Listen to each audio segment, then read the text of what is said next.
Hey, what's going on? If you want to get a complete system that makes melting fat easy and is 100% automated, then I want you to go to the link that's on the bottom of your page right now. YouTube doesn't let me make that link clickable, so you're actually going to have to type it into your browser, or I also put the copy of the link in the description so you can click on that or type it into your browser. Alright, for now, enjoy the video, and after you're done with this video, make sure to go to that link to get a complete fat melting system. Alright, so within this program, we're giving you several techniques, and dinner is another one of those crucial times. Kind of like how, at breakfast before you eat, you have a really great opportunity to melt pure fat. Before bed is another one of those opportunities where you can either mess it up and wake up fatter, and really mess up your progress, wake up not only fatter but tired. If you have a heavy meal with a lot of carbs, your body will actually be processing and digesting so much of this food during the night. It's going to be using all your resources to break down this food. You're going to wake up fatter, and you're going to wake up feeling tired.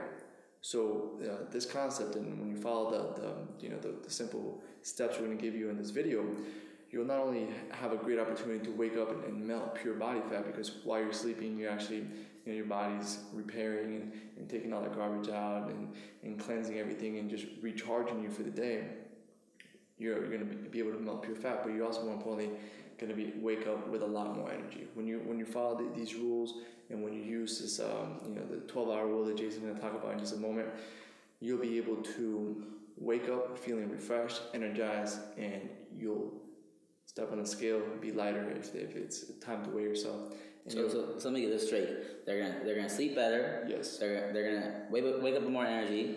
They're gonna sleep and burn fat at the same time, and then their morning ritual is gonna burn fat even better before the breakfast. Those exactly. 4 things are gonna happen with this dinner and 12-hour rule technique. Yeah, it's again going into just making sure.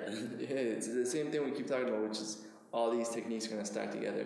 These are all techniques that require a little amount of willpower. You keep stacking them on top of each other, and they have a really synergistic and exponential effect to melt pure body fat. I don't know if you're familiar with the 80-20 rule, the Pareto principle, stating that 20% of the actions you do give you 80% of the results, right? So it's you probably wear 20% of your clothes 80% of the time.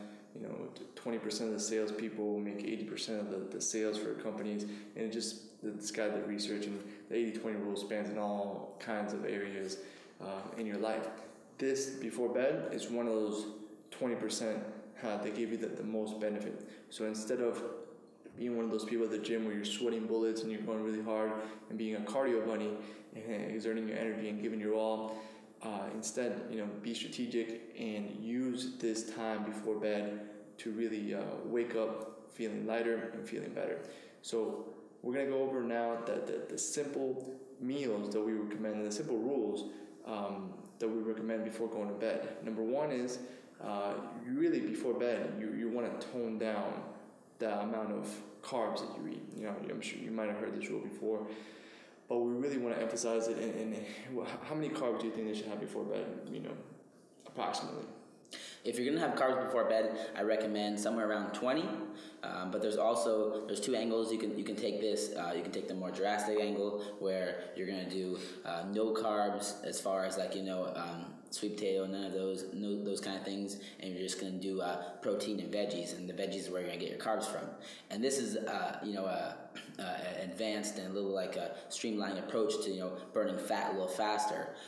But if you want to take it a little easier, you can eat carbs as well. We don't say you can. We don't ever say you can't do that. But you want to keep it on the lower side of the carbs for the night, and during the day is when you're eating the majority of your carbs.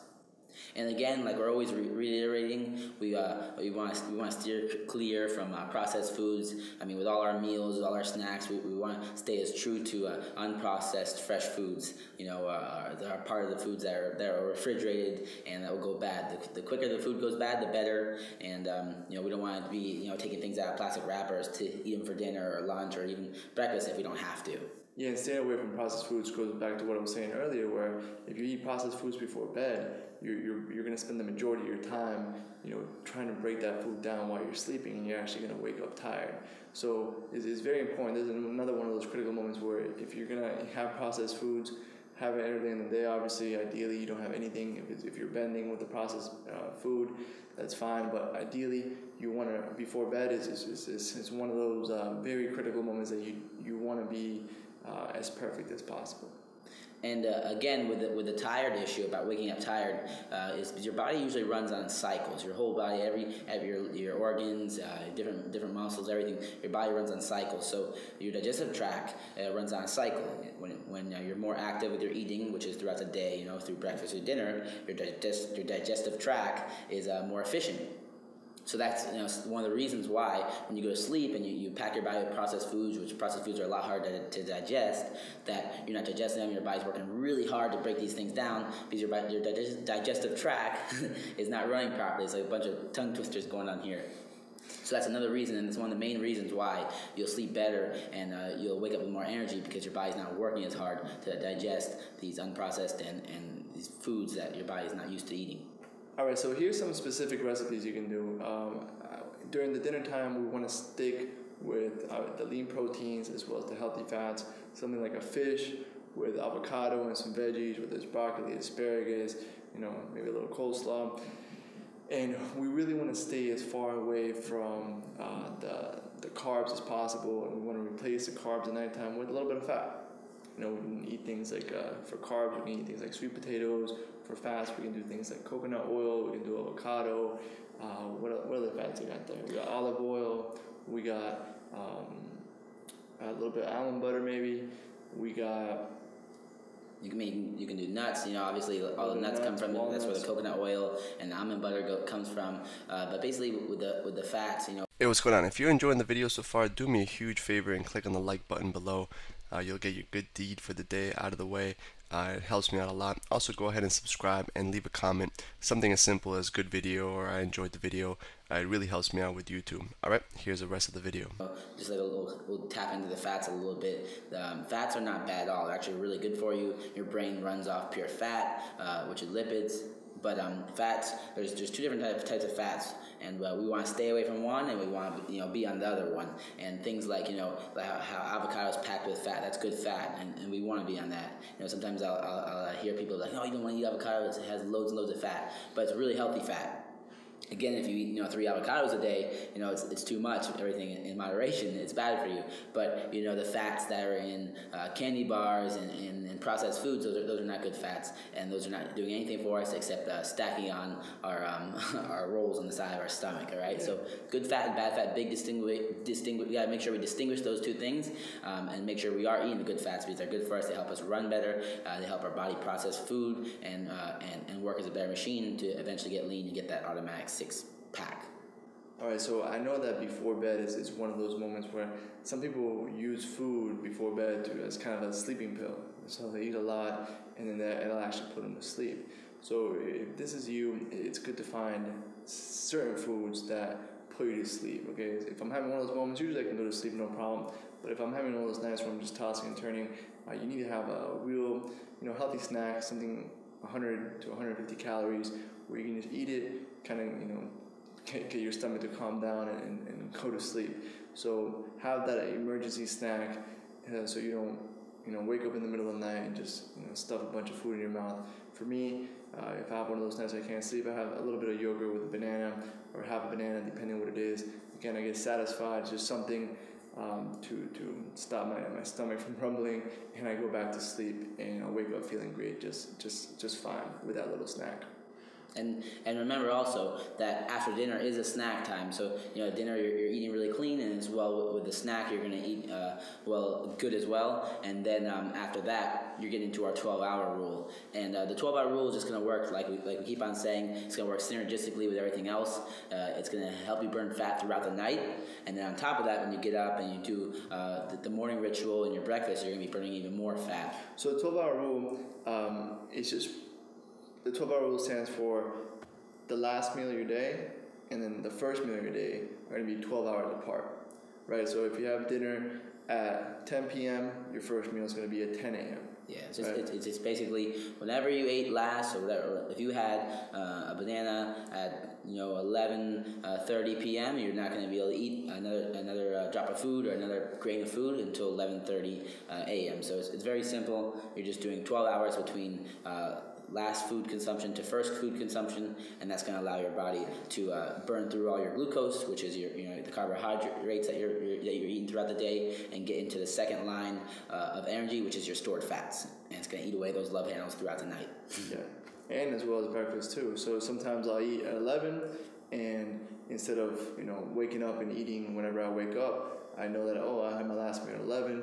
So I'll do a little bit of a fast. I'll do a little intermittent fasting, and I won't eat anything until 11, and that really allows me to, if I do have that snack for whatever reason, I have that yogurt and banana at 11 because I couldn't go to sleep for whatever reason, then I make a mental note, and the next day I might push my breakfast back, later, or my first meal later, so that I continue to burn the fat and I turn my body into a fat burning machine. We want to use those 2 moments, that fast when you breakfast and before bed.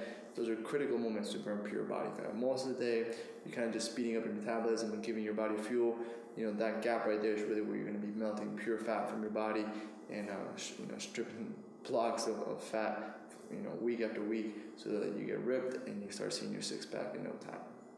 And this is one of the things, one of the rules, this 12-hour rule is extremely basic, and it's one of the things that I really never bend on, and I always stick true to it because it's that 20% that gives me the 80%, and it's a thing that's going to really make that big difference.